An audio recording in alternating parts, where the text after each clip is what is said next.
British Columbia Institute of Technology acknowledges that our campuses are located on the unceded traditional territories of the Coast Salish nations of Musqueam, Squamish, and Tsleil-Waututh.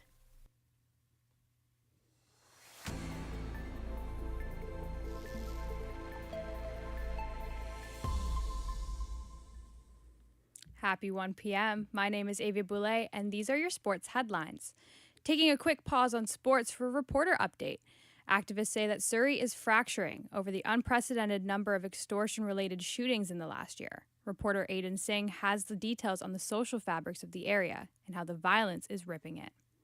In 2025, Surrey Police Service recorded 80 victims and 44 individual shots fired calls to go along with 101 extortion files. Last week's town hall shows a community reeling from violence. Resident and member of the BC Youth Parliament, Mokum Singh Malik, says the brazen and repeated attacks are taking a dramatic toll on residents. It used to be a very safe thing that you could go and you could walk around at night in your neighborhood after you ate dinner. You would go and you would interact with your neighbors. You would go on a stroll. That isn't happening anymore. And so we're seeing a fundamental degradation of community, and that has to stop. Malik says the SPS must do more to make the community feel safe again. Aiden Singh, BCIT News. And back to sports. The Vancouver Canucks are looking ahead after an 8-5 defeat to the Florida Panthers. The Canucks lost after being ahead 2-0 in the first period. The Panthers responded with 5 straight goals and taking a 3-goal lead in the second. Vancouver tied it up early in 5-5 early in the third, while Florida answered with the final 3 in the back of the net to win the game. The Canucks are back on home ice on Thursday night to face off the Dallas Stars. Edmonton and Red Deer are confirmed hosts of the 2027 World Junior Hockey Championship. Edmonton and Red Deer, Alberta will host the 2027 World Junior Hockey Championship after 2 previous plans to share the international tournament was squashed by the COVID-19 pandemic. Hockey Canada, the Canadian Hockey League, and the International Ice Hockey Federation announced the host for the tournament that will run from December 26, 2026 to January 5th. The cities were awarded the 2022 tournament, but was canceled due to the outbreaks of COVID-19. Red Deer, Edmonton, and Calgary co-hosted the tournament back in 1995. Lululemon has revealed its Canadian kit for the Milan Winter Olympics. The Olympic athletes will rock a darker red and glacier-inspired clothing and are maple leaf front and center in Italy in December. The collection leans heavy on darker reds and maroons, glacier-inspired blue-greens, and some giant maple leaves. Design director Catherine Lebrun says it's meant to inspire patriotic cheer when athletes are at the Games without sliding into kitsch.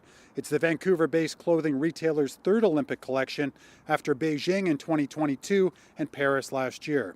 The Milan Games begin in about 2.5 months. Greg Strong, The Canadian Press, Toronto. The Dallas Cowboys wrapped up Week 11 of the NFL with their first win after the death of defensive end Marshawn Kneeland. Kneeland was found dead on November 6 after an apparent suicide.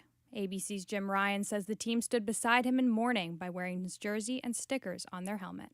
With Marshawn Kneeland's number 94 jersey draped over the team's sideline bench and each player wearing a 94 sticker on his helmet, quarterback Dak Prescott led the Cowboys onto the field in Las Vegas for Monday Night Football. To be able to celebrate and smile for a moment and to know that you went out there and you made Marshawn proud and honored him the right way.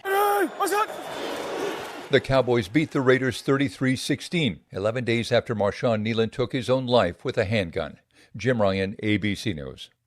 If you or someone you know is struggling with thoughts of suicide, call or text the Free National Lifeline at 988.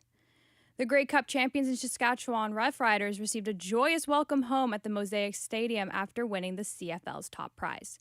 Patrick Janik said he drove over 5 hours from Winnipeg to watch his team lift the cup in front of the crowd in Regina.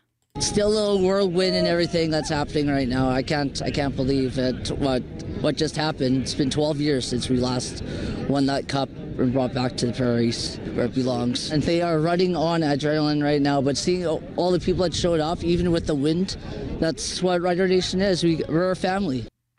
A championship parade is scheduled today in Regina, followed by a ceremony in front of the Legislature building. Kickoff is underway for the last day of direct qualifications for Europe's World Cup qualifiers. An important match between Scotland and Denmark. The winners will secure their ticket for the 2026 World Cup. That's all for now. Catch you on the next at 3 p.m.